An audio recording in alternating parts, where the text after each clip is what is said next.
안녕하세요, 여러분. 오늘도 찾아주셔서 감사합니다. 군자가 있는 곳에 군자가 모이고 소인이 있는 곳에 소인이 모인다 라는 말이 있지요. 보통 처지나 생각이 비슷한 사람끼리 쉽게 어울리고 친해지며 서로에게 영향을 받거나 끼치기 마련입니다. 지금 들려드릴 이야기 속의 2조 판서는 생판 모르는 유진사를 임금님에게 추천하지요. 바로 유진사를 추천한 자신의 벗이 옳고 바른 사람이기 때문에 그의 친구인 유진사 또한 분명 옳고 바른 사람일 거라 믿었기 때문이랍니다. 세 사람의 이야기를 보면 과연 친구를 보면 그 사람을 안다라는 말에 절로 고개가 끄덕여진답니다. 오늘의 옛 이야기도 재미있게 들으시고 편안한 휴식 되시길 바랍니다. 친구의 친구를 믿어주는 우정. 조선시대 때의 일이랍니다. 유씨 성을 가진 진사가 살았는데 집이 가난하기가 말이 아니었지요. 굶기를 밥 먹듯이 했답니다. 어느 해 여름에는 흉년까지 들어 그야말로 살아갈 길이 막막하였지요. 꼬르륵 꼬르륵 유진사는 자기 뱃속에서 쉴 새 없이 꼬르륵대는 소리를 들으며 사랑방에 누워 있었어요.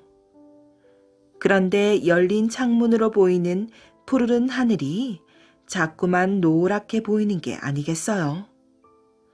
닷새 동안이나 밥 구경을 못했으니 어느새 어지럼증이 생겼던 거지요.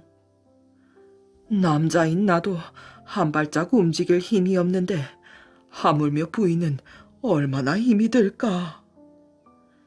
유진사는 안방 쪽을 흘낏 쳐다보며 가만히 귀를 기울였어요. 그런데 어찌된 일인지 아무 인기척도 나지 않는 거예요. 아니, 혹시... 유진사는 가슴이 철렁 내려앉았어요. 그래서 억지로 기어서 겨우겨우 안방으로 건너갔지요. 그런데 남편이 들어가자 무언가를 막 입에 넣고 씹고 있던 부인이 화들짝 놀라는 게 아니겠어요. 그러더니 입속에 든 것을 황급히 꿀꺽 삼켜버렸지요. 아니, 당신 혼자 무얼 먹고 있었기에 나를 보고 그렇게 화들짝 놀라는 것이오? 그게 만약 먹을 만한 것이 있었다면 제가 어찌 혼자 먹겠어요. 아까 현기증이나 쓰러졌는데 문득 벽에 말라붙어 있는 수박씨 2개가 눈에 띄더군요. 그래서 그중 하나를 떼어 씹다가 막 한탄하고 있던 참이었습니다. 그런데 마침 당신이 들어오자 저도 모르게 그만 부끄러워서 그런 것이에요. 유진사가 의심스러운 눈빛으로 쳐다보자 부인은 얼굴을 붉히며 벽 한 모퉁이를 가리켰어요. 그곳에는 정말 말라 비틀어진 수박씨가 하나 붙어 있었지요. 유진사는 부인과 수박씨를 번갈아 보며 길게 한숨을 내쉬고 말았답니다. 그때였어요. 문 밖에서 사람을 부르는 소리가 났지요. 유진사님 계십니까? 우리 집에는 올 사람이 없는데 누굴까? 이번에도 유진사는 기다시피 하여 밖으로 나가보았어요. 이 댁이 바로 유진사님 댁입니까? 낯선 심부름꾼 하나가 넙죽 절을 올리며 물었어요. 그런네만 무슨 일인가? 선비님이 벼슬을 하시게 되어 그 소식을 전하러 왔습니다.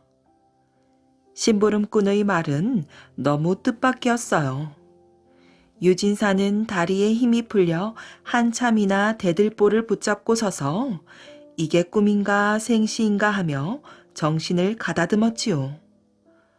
자네가 무언가 잘못 알고 온 듯하니 다시 알아보시오. 유진사는 이렇게 말하고 집 안으로 들어와 버렸어요. 그리고 무슨 일인지 궁금해하는 부인에게 금방 있었던 일을 전해주었지요. 그게 정말이라면 참으로 잘된 일입니다. 아무리 생각해도 그럴 리가 없소. 진사가 처음 벼슬길에 나가려면 반드시 이조 판서의 추천이 있어야 하오. 그런데 세상과 인연을 끊고 살아온 나를 이조 판서가 어찌 알고 추천을 하겠소? 이렇게 유진사가 부인과 서로 주거니 받거니 이야기하고 있을 때였어요. 다시 그 심부름꾼이 유진사를 불렀지요. 유진사는 반가운 마음으로 얼른 나갔답니다. 조금도 의심할 것이 없습니다. 분명히 진사님이 맞습니다. 심부름꾼은 무릎을 꿇고 확신했어요. 그제야 유진사도 자기에게 일어난 일을 사실로 믿게 되었지요. 그러나 얼굴에 머문 웃음도 잠시 유진사는 먼 산을 바라보며 한탄했어요. 내 비록 벼슬길에 오르게 되었으나 지금 끼니를 걸은 지 여러 날이라 움직일 수가 없으니 장차 임금님께 어떻게 인사를 드리러 갈꼬? 그러자 심부름꾼이 걱정하지 말라며 어디론가 바삐 가더니 한참 만에야 돌아왔어요. 어깨에 쌀과 반찬, 뗄나무를 잔뜩 실은 지게를 짊어지고서요. 심부름꾼은 불이 나게 장작을 떼고 미음을 쑤기 시작했어요. 유진사는 심부름꾼이 정성껏 쑤어준 미음을 먹고 비로소 기운을 차릴 수 있었답니다. 유진사가 벼슬길에 오르게 되었다는 소문은 어느새 고을 여기저기로 퍼져갔어요. 소식을 들은 사람들이 하나둘 찾아오더니 문 앞에 길게 줄을 이었지요. 드디어 유진사가 임금님을 만나 뵙고 벼슬자리에 올랐답니다. 이제 더는 끼니를 걱정하지 않아도 되었고요. 참으로 이상한 일이다. 나를 임금님께 추천한 이조 판서는 내가 전혀 모르는 분인데 어째서 그분이 내게 도움을 주신 것일까? 유진사는 늘 그것이 궁금했어요. 이조 판서는 임금님에게 관리를 추천하는 직책이지요. 그런데 나중에 알고 보니 유진사의 옛 글동무가 이조 판서와 아주 가까운 친구였대요. 그 글동무는 유진사가 굶어서 거의 죽어간다는 소식을 듣고 이조 판서에게 그를 소개했던 거래요. 배움이 높고 성실한 친구가 있네. 옛 글동무인데 집안이 가난하고 또 아는 사람도 많지 않아. 지금은 그냥 시골에 묻혀 지내지. 사실 그냥 놔두기에는 너무 아까운 사람이야. 자네가 벼슬할 수 있도록 도와준다면 나중에 후회하지 않을 걸세. 자네가 추천하는 사람이라면 틀림이 없겠지. 내 몇 가지 더 알아본 뒤에 추천을 올리겠네. 이렇게 해서 이조 판서는 친구의 말을 믿고 만나본 적도 없는 유진사를 임금님에게 추천한 거였어요. 어릴 적 우정을 여태껏 잊지 않고 있었다니. 앞뒤 사정을 알게 된 유진사는 옛 글동무의 우정이 여간 고맙지 않았어요. 또한 옛 글동무와 이조 판서의 우정과 믿음에도 크게 감동하였지요. 네, 친구와 이조 판서의 덕망에 해를 끼치지 않도록 청렴한 관리가 되어야겠구나. 유진사는 이렇게 굳게 다짐했대요. 몇 해가 흘렀어요. 유진사도 여러 벼슬을 거쳐 드디어 이조 판서가 되었답니다. 유진사가 이조 판서로 있을 때 마침 간성이라는 곳에 군수 자리가 비었어요. 간성군은 풍요로운 고을이라 그곳 군수가 되고 싶어하는 사람이 매우 많았지요.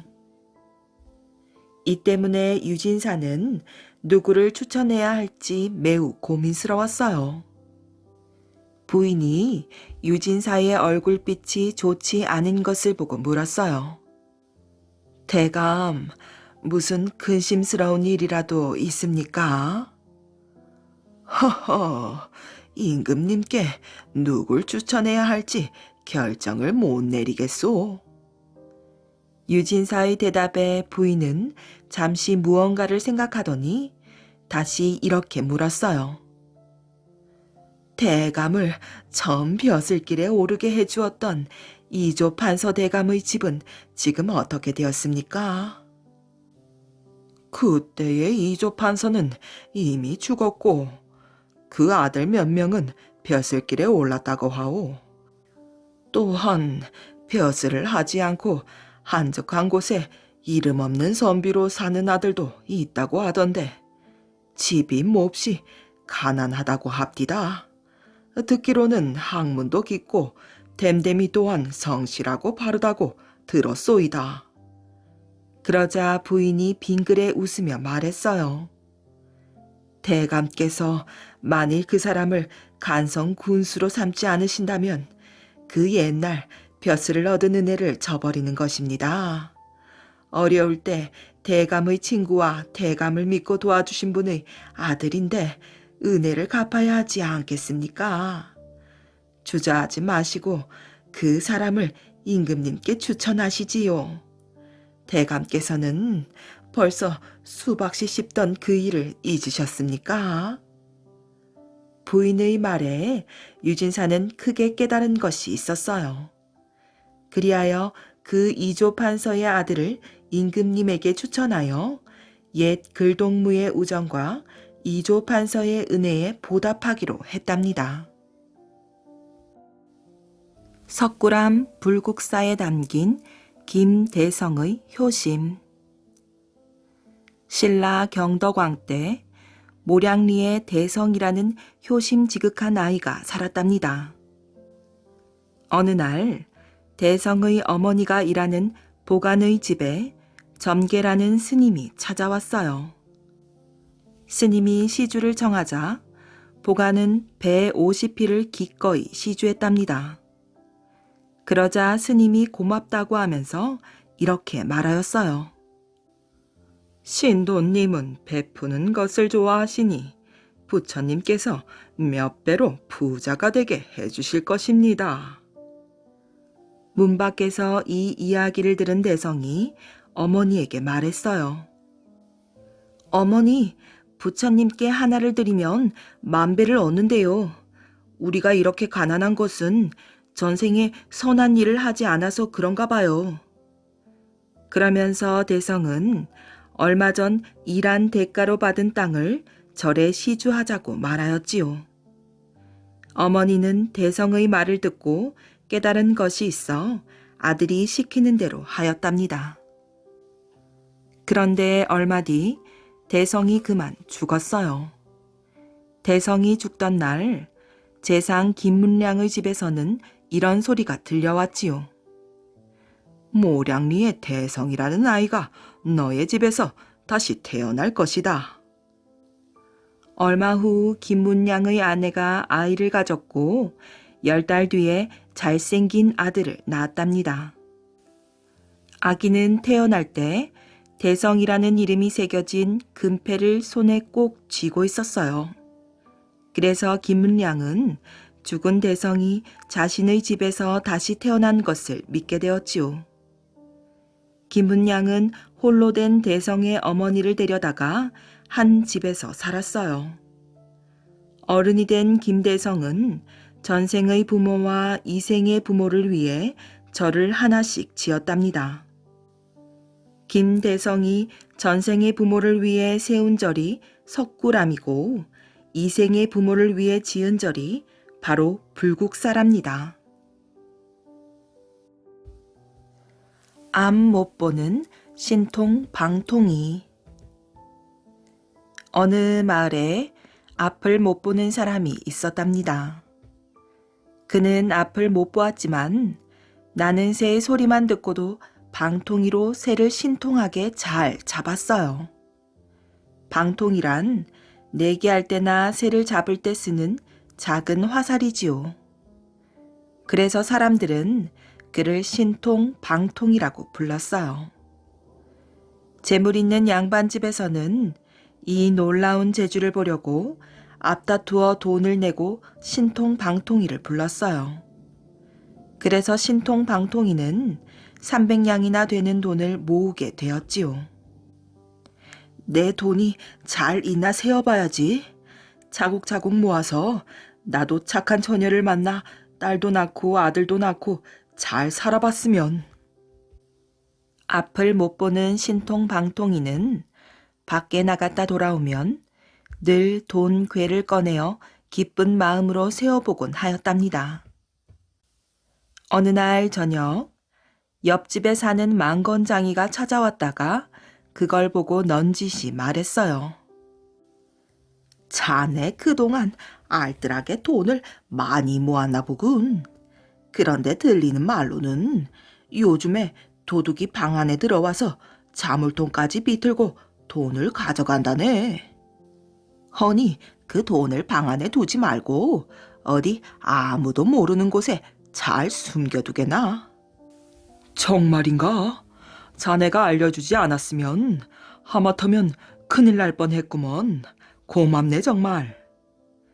망건장이가 돌아가자 앞을 못 보는 신통방통이는 여기저기 돈을 숨겨둘 곳을 찾아보았어요. 가만히 있자. 이 돈을 어디다 숨겨두지? 옳지. 땅속에 묻어두면 제 아무리 도둑이라도 못 찾겠지. 신통방통이는 항아리에 돈 300냥을 넣어 뒤뜰 땅속에 잘 묻어놓았어요. 그런데 그때 옆집의 망건장이가 담 너머로 살짝 보고는 다음날 아침 일찍 신통방통이를 찾아왔지요. 이 사람아, 자네도 이제 나이가 꽉 찼으니 장가를 가야지. 내가 이웃마을의 용한 중매쟁이한테 자네 얘기를 해두었으니 어서 찾아가 보게나. 망건장이는 신통방통이를 내보낸 뒤 몰래 뒤뜰로 가서 땅속에 묻혀있는 항아리를 꺼내었어요. 이게 웬 횡재야. 이 돈이면 몇 년 동안은 실컷 놀고 먹을 수 있겠는걸. 아무도 본 사람도 없고 게다가 저 신통방통이는 앞을 못 보는 형편이니 무슨 재주로 도둑을 잡겠어.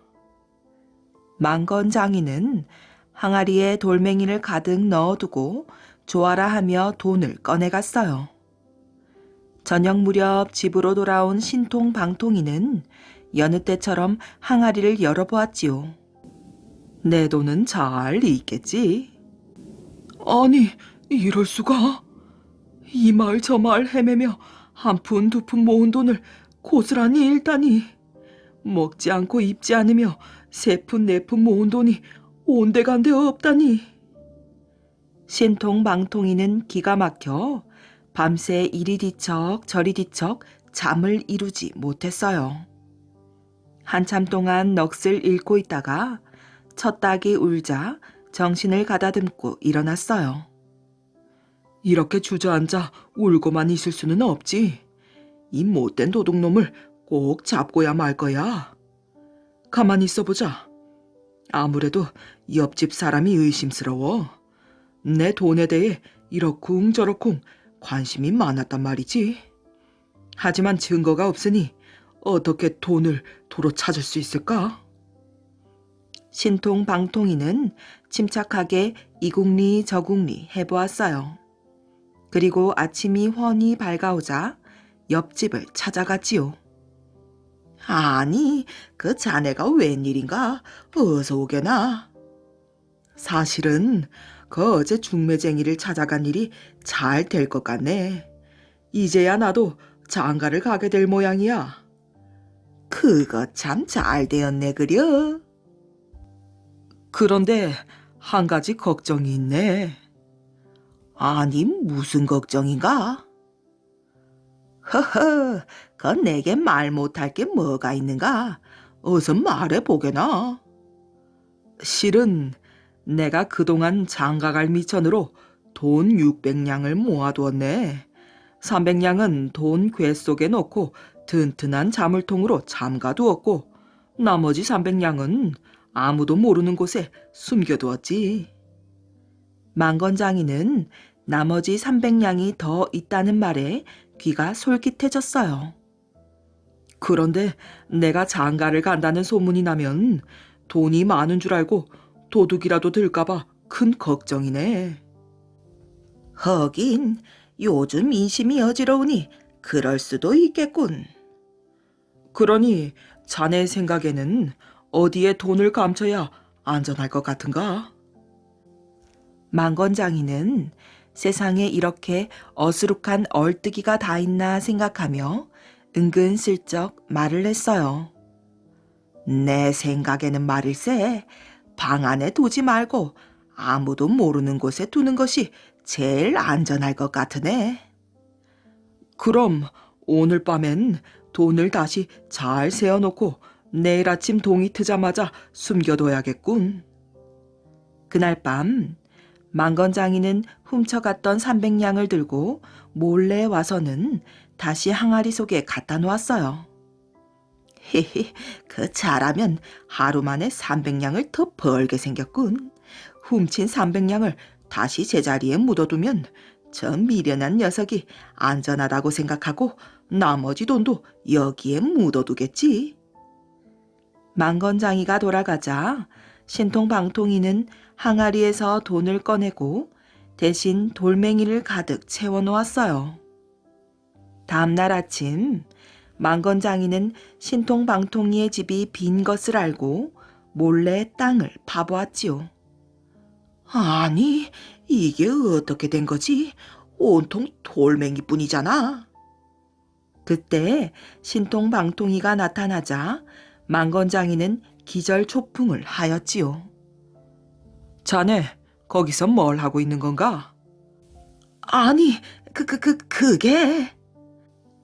이놈아, 너는 두 눈을 가졌으면서 앞을 못 보는 나보다 더 앞을 못 보는구나. 그래, 내가 네 놈에게 또 당할 줄 알았더냐? 내 놈이 돈에 눈이 멀어 사람이 할 짓인지 짐승이 할 짓인지 분간도 못하는구나. 어디 내 방통이 맛을 한번 봐야 정신을 차리겠느냐. 그러자 망건장이는 걸음아 날 살려라 하고 자기 집으로 달아났어요.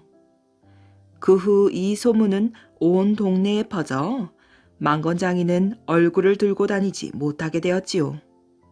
그리고 앞 못 보는 신통방통이는 신통방통하게 정말 착하고 예쁜 처녀에게 장가를 가서 오래오래 잘 살았대요. 바둑을 잘 둔 도림. 고구려 승려 도림이 죄를 짓고 백제로 쫓겨왔답니다. 백제의 계로왕은 그를 불쌍히 여겨 목숨을 살려주었어요. 그러자 도림이 계로왕에게 말했지요. 전하 깨워서 바둑을 좋아하신다고 들었습니다. 소인이 소시적에 바둑을 좀 두었습니다. 하오니 소인과 바둑 한 판 두시는 게 어떻겠습니까? 바둑을 좋아하는 계로왕은 도림의 실력이 어느 정도인지 궁금했어요. 그래서 도림과 바둑을 두었답니다. 과연 도림은 바둑에 일가견이 있었어요. 그대를 좀 더 일찍 만났더라면 얼마나 좋았을꼬. 계로왕은 도림을 곁에 두고 심심할 때마다 바둑을 두었답니다. 두 사람은 바둑을 두면서 이런저런 이야기를 주고받았어요. 전하, 신이 보기에 백제의 궁궐은 너무나 초라합니다. 새로 큰 궁궐을 지어 왕실의 권위를 드높이는 게 어떻겠습니까? 오호, 그거 참 좋은 생각이구려. 계로왕은 도림의 충고를 받아들여 새로운 궁궐을 지었답니다. 계로왕이 새 궁궐을 짓느라 많은 돈을 쓰는 바람에 백성들의 생활은 어려워졌어요. 백제의 창고가 바닥나고 모든 인력이 궁궐 짓는 데 동원된 틈을 이용해 고구려 장수왕이 쳐들어왔지요. 사실 도림은 장수왕의 명령을 받고 백제로 건너온 첩자였거든요. 이 사실을 알 리 없는 계로왕은 결국 장수왕의 손에 붙잡혀 비참한 최후를 맞이했답니다. 고양이와 4명의 목화장수. 어느 마을에 목화장수 4사람이 있었답니다. 그들은 똑같이 돈을 내서 동무장사를 하였어요. 싼 목화가 있으면 사서 광 속에 가득 보관해 두었다가 값이 오르면 내다 파는 일이었지요. 그런데 이들에게는 광 속에 사는 쥐가 목화를 못 쓰게 만들곤 하는 게 큰 골칫거리였어요. 아무래도 고양이가 있어야겠어. 4사람은 고양이 값을 똑같이 나눠내고 고양이 한 마리를 샀답니다. 그런데 이 고양이를 누가 책임지지? 돈도 똑같이 냈으니 책임도 똑같이 나눠지지. 그럼 4사람이 고양이 다리를 하나씩 맡아 책임지고 보살피기로 하면 어떤가? 그게 좋겠어. 그런데 어느 겨울날 고양이가 다리 하나를 다쳤어요. 내가 맡은 다리이니 내가 치료해줘야지. 그 다리를 맡은 목화장수는 솜에 산초 기름을 찍어 고양이 다리에 동염해 주었어요. 그런데 그때 마침 고양이가 불을 쬐려고 아궁이 옆으로 갔답니다. 그러다가 다리에 싸맨 산초 기름에 불이 붙고 말았어요. 야옹, 야옹, 야옹. 놀란 고양이가 이리저리 뛰다가 광 속으로 도망치는 바람에 불이 그만 목화더미에 옮겨 붙었지요. 불은 순식간에 번져 목화는 잿더미가 되고 4사람은 빈털터리가 되었답니다. 그러자 고양이의 성한 다리를 맡고 있던 새 목화 장수가 다친 다리를 맡았던 목화 장수에게 따졌어요. 이번 불은 순전히 자네 탓이야. 그 상처에다가 왜 하필이면 불이 잘 붙는 산초 기름을 찍은 솜으로 싸매 주었나? 그러니까 말일세. 그것 때문에 고양이 다리에 불이 엉겨 붙었고 결국 목화가 다 타버린 것 아닌가? 자네 잘못으로 우리까지 손해를 봤으니 어서 목화값을 다 물어내게. 그러나 그 사람으로서는 억울한 일이었어요. 아니, 내가 고양이에게 그러라고 시킨 것도 아니고 나도 손해본 건 마찬가지지 않나.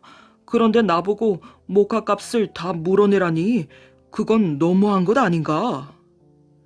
그러나 3사람은 들은 척하지 않고 마침내 그 고을 사또에게 판결을 부탁했어요. 이야기를 들은 사또는 3사람이 한 사람에게 잘못을 돌리려는 것이 괘씸했어요. 여봐라, 이번 일은 너희 3사람의 잘못이니 오히려 저 사람에게 목화값을 물어주도록 하라. 예? 사또나리, 그게 무슨 말씀입니까? 아니, 그 분명히 저자가 고양이 다리에 산초 기름을 묻힌 솜을 싸매었기에 불이 붙지 않았습니까? 그러니 목화값은 저희가 받아내야 옳지요. 사또는 3사람에게 물었어요. 듣거라. 고양이가 다친 다리에 불이 붙었어도 아궁이 옆에만 있었으면 목화강에 불이 나지 않았을 것 아니냐? 예, 그야 당연한 말씀이지요. 그런데 불이 붙은 고양이가 목화강으로 도망치고 말았고 그때 어느 다리로 뛰어갔는가? 그야 나머지 성한 3다리로 도망쳤지요. 그렇다면 성한 다리 때문에 불이 난 것이 아니더냐. 그러니 목화값은 성한 다리를 맡은 너희 세 사람이 물어주도록 하거라. 그래서 목화값은 세 사람이 다 물게 되었답니다. 호랑이도 제 새끼 귀여워할 줄 안다. 옛날 깊은 산속에 나물 캐는 아낙네들이 있었답니다. 아낙네들은 대바구니를 옆에 차고 약초도 캐고 산나물도 뜯었지요. 가까운 산은 이미 다 흡고 지나가서 나무를 캐러 더 깊은 산속으로 자꾸만 들어갔답니다. 아니, 이게 뭐야? 여기 이상한 굴이 있어요. 햇볕 잘 드는 바위 옆에서 나무를 캐던 한 아낙이 소리쳤지요. 바위 옆에는 굴이 있었는데 안에서 낑낑거리는 소리가 들려왔답니다. 가만, 무슨 소리가 들리는데요? 다른 아낙이 굴 속에 살금살금 들어가더니 예쁜 새끼 호랑이 한 마리를 안고 나왔지요.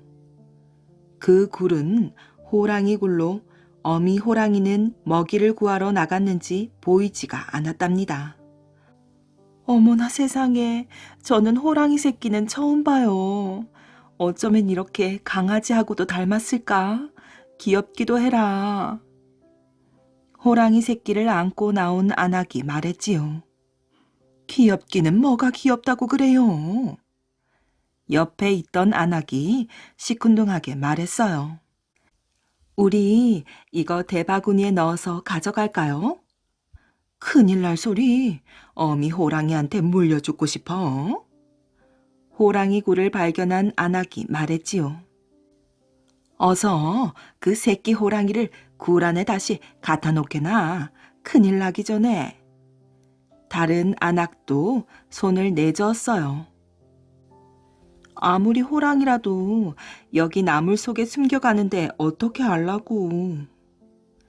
호랑이 새끼를 안고 나온 아낙은 아쉬운 듯 말했지요.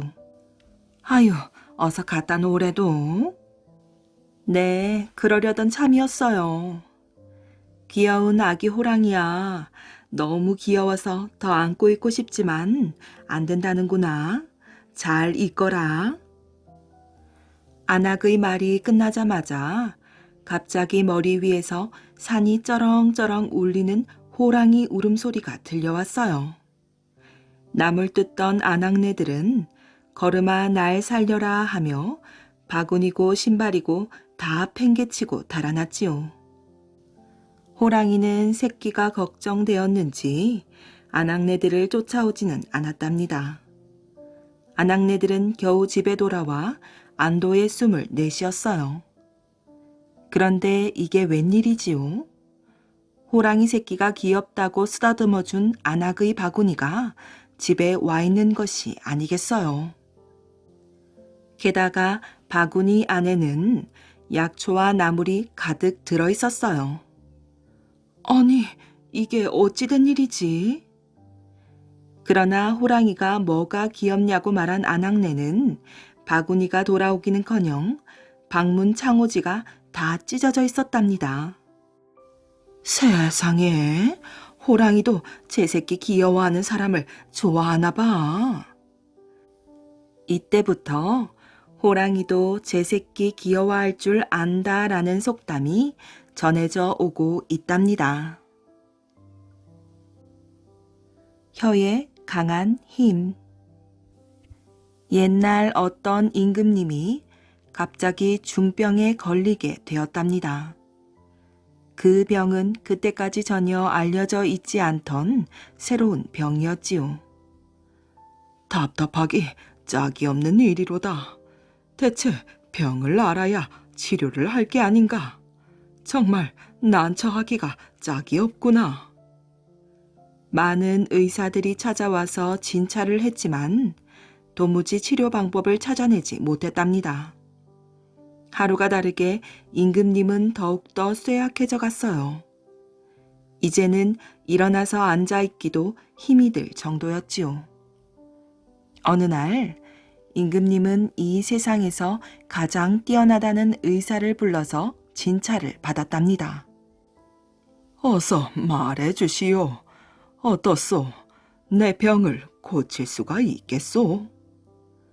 임금님의 목소리는 기운이 없어서 떨려 나왔어요. 그러자 의사는 밝은 표정으로 자신만만하게 대답했지요. 아무 걱정하지 마십시오.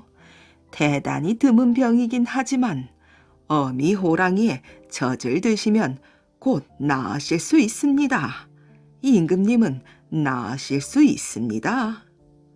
아니, 그게 정말이요. 그 말을 믿어도 되겠소이까?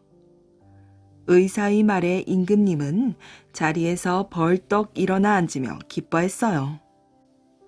그러나 사납기로 유명한 호랑이의 젖을 어떻게 구하느냐가 큰 문제였지요. 생각다 못한 임금님은 온 나라에 포고령을 내렸답니다. 누구든지 호랑이의 젖을 구해오는 사람에게는 큰 상을 내리겠노라. 온 나라 안의 사람들은 임금님의 상이 탐나긴 했지만 사람을 잡아먹는 무서운 호랑이로부터 어떻게 젖을 짜내야 할지 좋은 방법이 생각나지 않았답니다. 그때 시골에 살고 있던 한 지혜로운 청년이 이 포고령을 들었지요. 좋아, 내가 꼭 호랑이의 젖을 구해서 임금님의 병도 고쳐드리고 상도 받아야겠구나.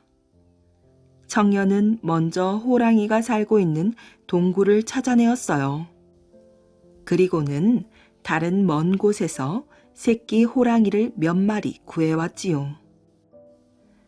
그런 다음 이 청년은 호랑이가 살고 있는 동굴 근처까지 가서 새끼 호랑이를 한 마리씩 호랑이에게 주었답니다. 시간이 지나면서 청년은 호랑이와 조금씩 친해졌어요. 그래서 열흘쯤 지났을 때는 호랑이와 함께 어울려 뒹굴며 놀 만큼 친해졌지요. 그래서 이 청년은 임금님의 병을 고칠 수 있을 만큼 어미 호랑이의 젖을 충분히 짜낼 수가 있었답니다. 호랑이의 젖을 구한 청년은 서둘러 임금님이 계시는 궁을 향해 걸었답니다. 잠시도 쉬지 않고 걷던 청년은 궁이 가까워지자 아주 지쳐버렸지요. 도저히 더는 못 가겠군. 여기 길가에서라도 잠깐 쉬었다가 가야겠어. 청년은 길가에서 잠깐 쉰다는 것이 그만 깜빡 잠이 들어버렸어요. 꿈 속에서 청년은 자기 몸의 여러 부분이 서로 싸우는 꿈을 꾸었지요. 어느 부분이 가장 중요한가를 가리기 위한 말싸움이었답니다. 모두들 시끄러워. 만약 발인 내가 없었다면 호랑이가 사는 동굴까지 어떻게 갔겠어? 손이 비록 호랑이의 젖을 짰다고 하지만 내가 없었다면 궁까지 올 수도 없잖아. 그러니까 내가 제일이야. 으뜸이라고. 먼저 다리가 말했어요. 그러자 눈이 나서면서 소리쳤지요. 웃기는 소리 하지 마. 만약 눈인 내가 없었다면 호랑이의 동굴을 어떻게 찾지? 더욱이 궁이 어디 있는지 어떻게 알 수가 있겠어. 앞을 볼 수 있는 눈이야말로 가장 중요한 부분이지. 그러자 몸속의 심장이 점잖게 나서면서 말했어요. 허허, 쓸데없이 까부는구나.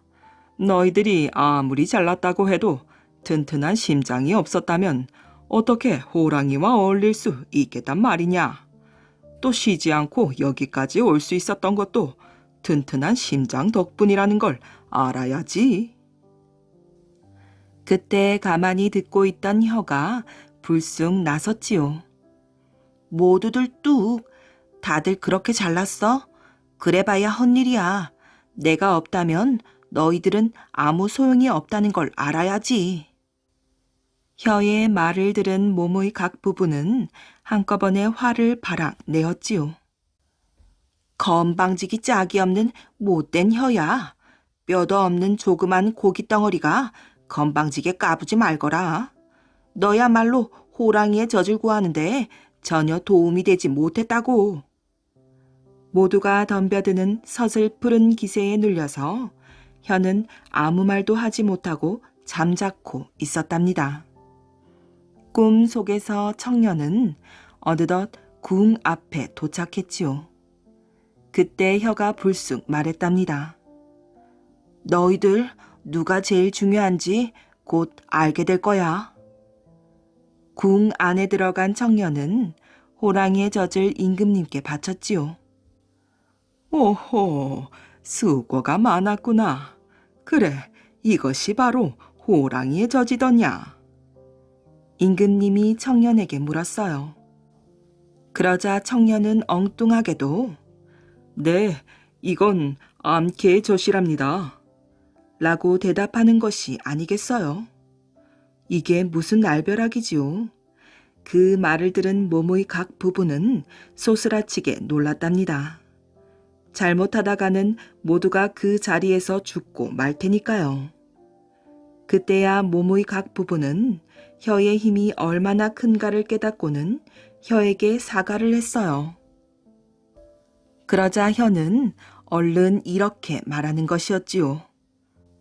아, 임금님, 제가 실수를 했습니다. 이건 틀림없는 호랑이의 젖입니다. 이렇게 고쳐 말했어요. 이리하여 몸의 다른 부분들은 혀가 하는 일이 우리 몸에서 얼마나 중요한가를 깨달았답니다. 자칫 혀가 실수할 경우 다시 돌이킬 수 없는 커다란 불행을 가져온다는 것도 알게 되었지요. 원님 이된 어부. 옛날 옛적 어느 곳에 한 총각이 홀어머니를 모시고 살았어요. 날마다 장에 나가 그물질을 해서 고기를 잡아 그저 입에 풀칠이나 하고 살았는데 하루는 그물을 당기는데 묵직한 거예요. 이거 굉장한 고기가 걸렸나 보구나 하고 슬슬 당겨 올리니 소뚜껑만한 자라가 올라오는 거예요. 옳거니 횡재로구나. 이놈을 푹 고아서 늙으신 어머니 몸보신 해드려야겠구나. 가마솥 뚜껑만한 자라니 얼마나 굉장하겠어요. 조아라고 망태에 담으려고 하는데 가만히 보니 자라가 눈물을 뚝뚝 흘리는 거예요. 그걸 보니 마음이 참 안 되었지요. 저것도 죽기 싫어 저렇게 눈물을 흘리는구나. 에라, 어머니 몸보신은 다음에 해드리고 우선 불쌍한 목숨 살려나 주고 봐야겠어. 이렇게 마음 먹고 자라를 물에 놓아주었어요. 그랬더니 고맙다는 듯 물 밖으로 고개를 내밀고 끄덕끄덕 절을 하더니 물속으로 스르르 헤엄쳐 들어가는 거예요. 자라를 살려주고 나니 마음이 가뿐해서 그물을 걷고 집으로 막 돌아가려는데 갑자기 강물이 두 쪽으로 스르르 갈라지더니 물속에서 비단 옷을 입은 동자가 썩 나와 절을 하는 거예요. 저는 용왕국 용왕의 셋째 아들이온데 아까 그물에 걸린 저를 살려주신 은공을 갚고자 합니다. 소원이 있다면 한 가지만 말해보십시오. 이러는 거예요. 홀어머니 모시고 사는 노총각이 소원이 있으면 무엇이겠어요? 착하고 예쁜 색시를 얻어 장가가는 게 소원이지요. 나야 뭐 장가나 갔으면 소원이 없겠소. 했지요.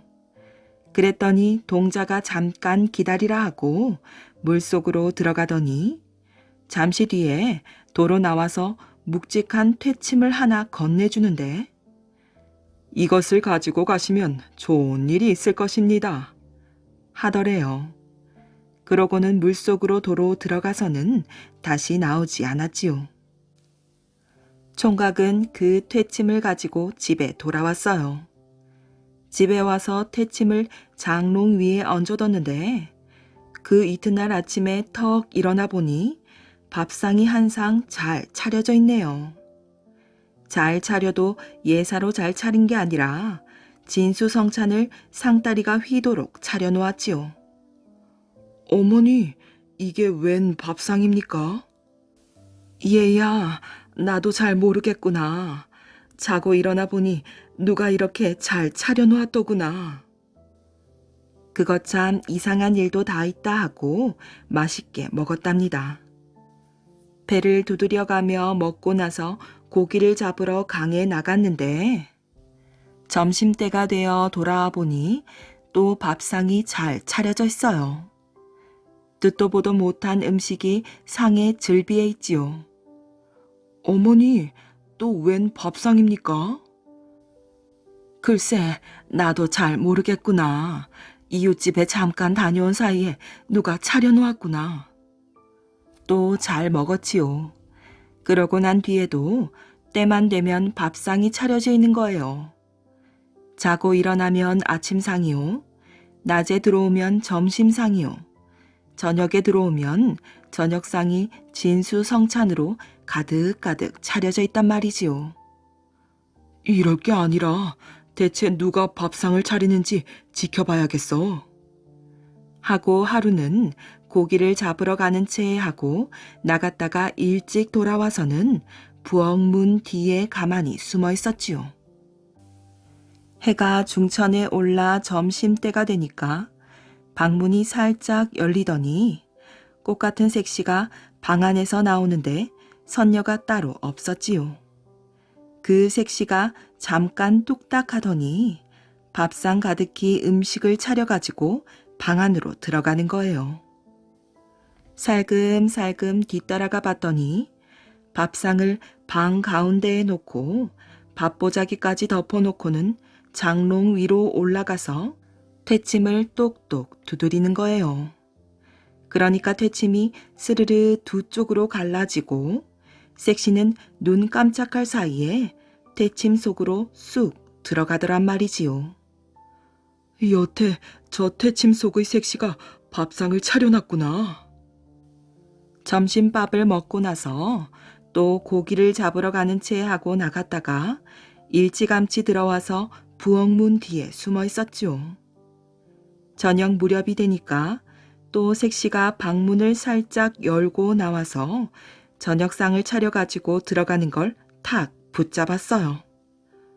들어가지 말고 그냥 나와 같이 삽시다.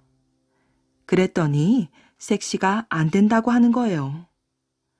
석 달만 기다려주시면 100년 해로할 터이니 그때까지만 참아주십시오. 총각이 그 말을 안 듣고 한사코 섹시를 붙잡았지요. 치맛자락을 꽉 잡고 안 놓아주니 어찌할 도리가 없었답니다. 퇴침 속에 못 들어가고 그냥 눌러 살게 되었지요. 총각과 혼인해서 살았단 말이에요. 꽃같이 어여쁜 섹시도 얻었겠다. 이제는 아무 걱정 없이 잘 사는 거예요. 남편은 날마다 고기를 잡고 아내는 밥 짓고 빨래하면서 어머니를 잘 모시고 사는 거지요. 그렇게 한평생 잘 살았으면 좋으련만 세상 일이라는 게 어디 그리 쉽기만 한가요. 하루는 고을원의 행차가 이 집 앞을 지나게 되었어요. 마침 아내가 개울에서 빨래를 하고 있었는데 원이 말을 타고 지나가다 보니 세상에 저런 선녀가 없거든요. 저런 사람을 아내로 삼으면 원이 없겠다 싶었지요. 원이 관아에 돌아가자마자 사람을 시켜 남편을 잡아오라 하였지요. 너희들 얼른 가서 아무 데서 빨래하던 여인의 남편을 데려오너라. 사령들이 우르르 몰려와서 붙잡아가니 안 잡혀갈 도리가 없었답니다. 원 앞에 잡혀가서 더 꿇어앉으니 원이 하는 말이 나하고 내기를 하되 내가 지면 돈 1000냥을 주려니와 네가 진다면 너의 아내를 내게 보내야 할 것이다. 이러거든요. 원이 우격 다짐으로 그러는데 가난한 어부가 감히 거역할 수가 있을까요? 저 너른 벌판에다가 집 짓기 내기를 하는데 빨리 짓는 사람이 이기는 것이니라.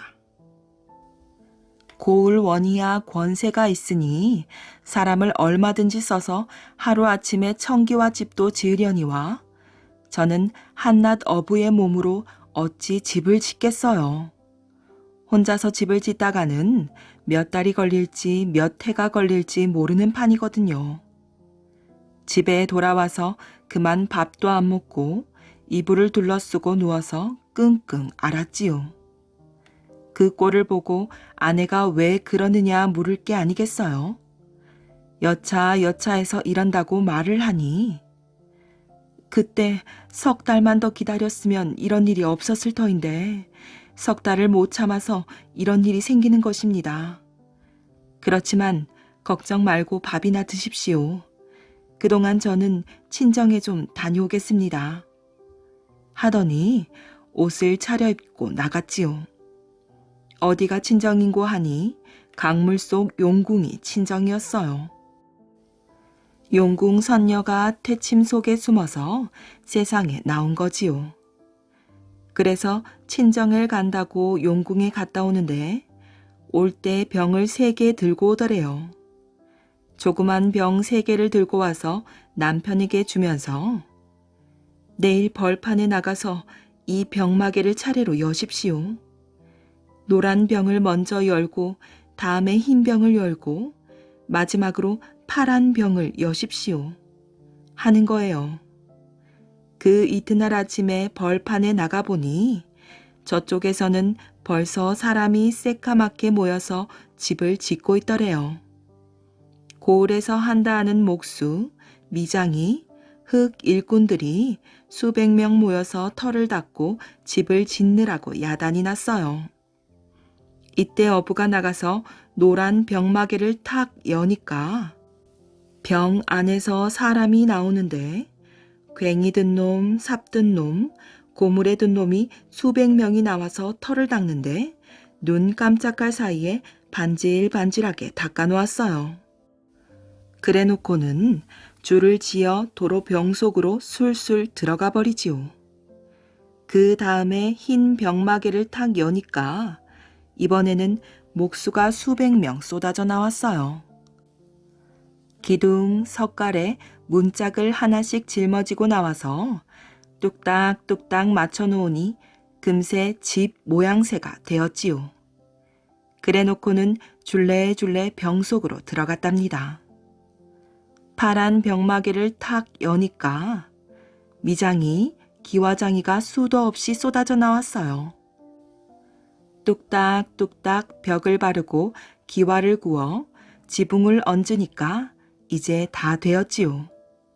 한나절도 안 되어서 12칸 기와집을 멋들어지게 지어놓았어요. 그동안 저쪽에서는 석가래도 다 못 얹었으니 이쪽이 이겼지요. 원한테서 천냥을 받아가지고 돌아서 가려는데 원이 또 불렀답니다. 오늘은 내가 졌으니 내기를 하나 더 해야겠구나. 저 앞산에 산봉우리가 2개가 있지 않느냐. 그걸 하나씩 허물되 먼저 허무는 쪽이 이기는 것이니라.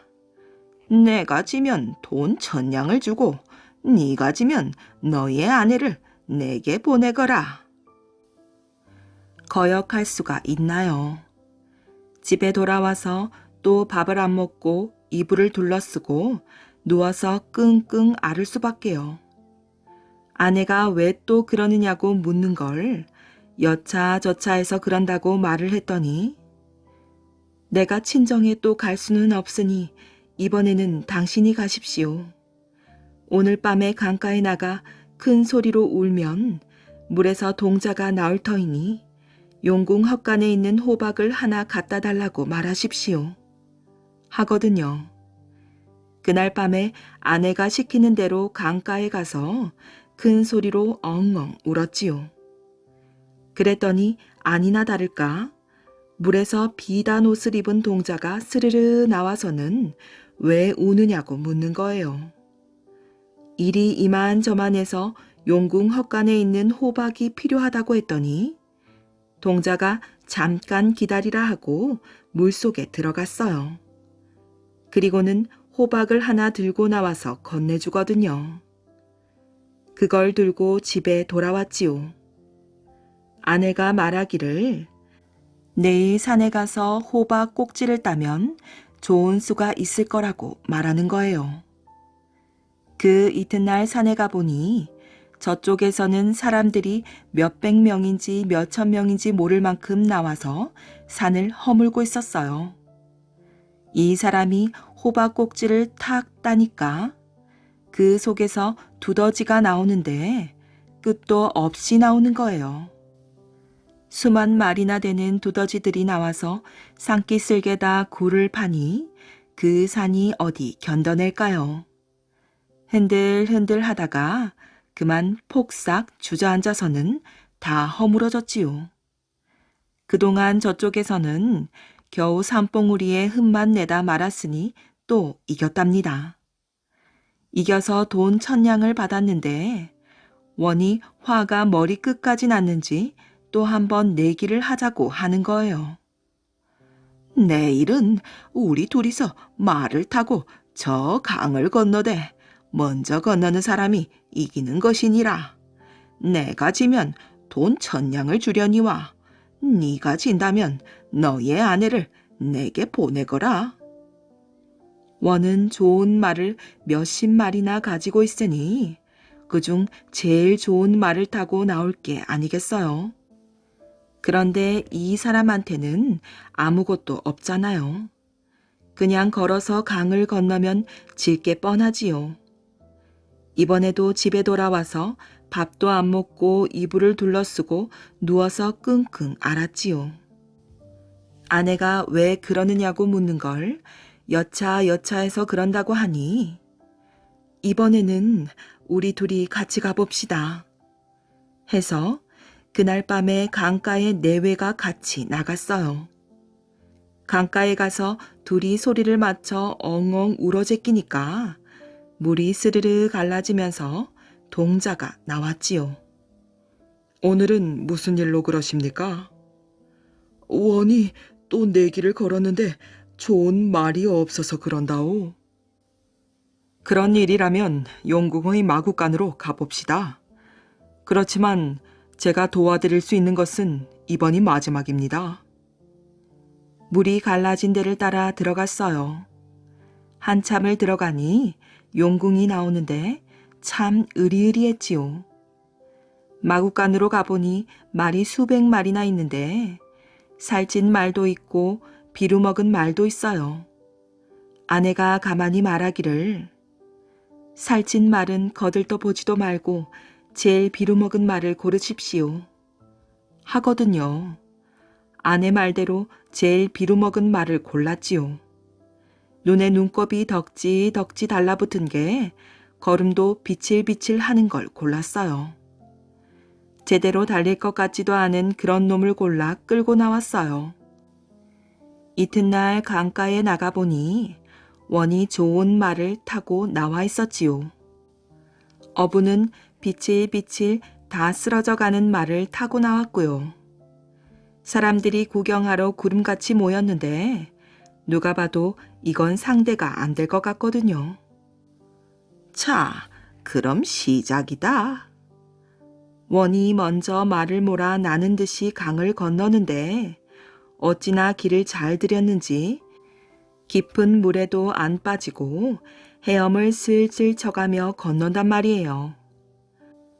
원이 강을 반쯤 건넜을 때 이 사람이 이랴 하고 말을 모니까 이 말이 앞발을 곤두세우고 힝 하고 우는데 그 소리가 천둥치는 소리보다도 더 컸어요. 온 고을이 쩌렁쩌렁 울리고 구경하던 사람들이 다 놀라 자빠질 지경이었지요. 그 바람에 원이 탄 말이 놀라서 그만 물에 쑥 빠져버렸어요. 그동안 이 사람이 탄 말은 대바람에 훌쩍 뛰어 그냥 한 걸음에 강을 건넜답니다. 원은 말을 탄 채로 물에 빠졌는데 나오지를 못하고 끝내 죽어버렸지요. 원이 죽고 난 다음에 고을 사람들이 모두 이 어부를 원으로 모시자고 말하였어요.